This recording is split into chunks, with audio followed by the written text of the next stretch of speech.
So a question that sort of comes up a lot is, what advice would you give your younger self? And if I were to give that advice, I would like to tell myself that you don't have to know all the answers and you don't have to pretend that you do. Because I spent many years thinking that I had to have all the answers, and if I didn't, I pretended that I did. And it wasn't until that valuable lesson that I learned later in life did it change the course of my life.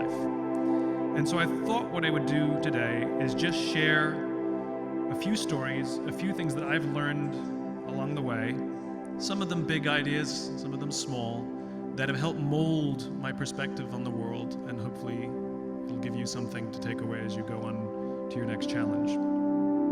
The first one is all about perspective and going after the things that you want.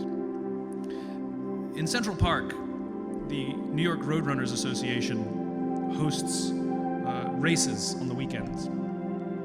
And one weekend, I ran a race with one of my friends. And at the end of the race, which they sometimes did, they had a sponsor who would give away something, apples or bagels or whatever it was. And on this particular day, they were giving away free bagels.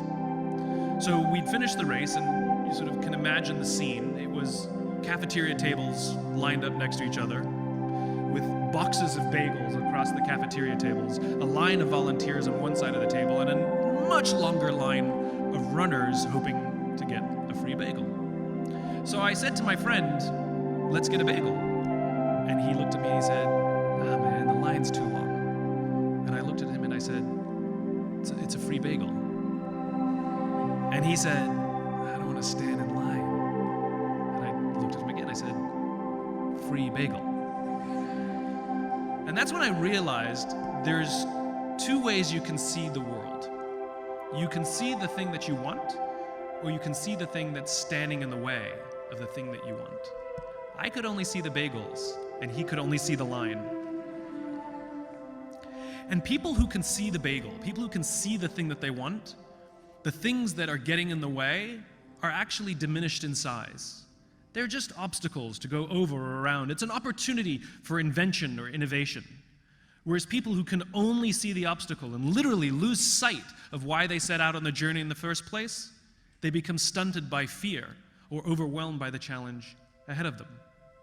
So advice that I learned, piece number one, see the bagel.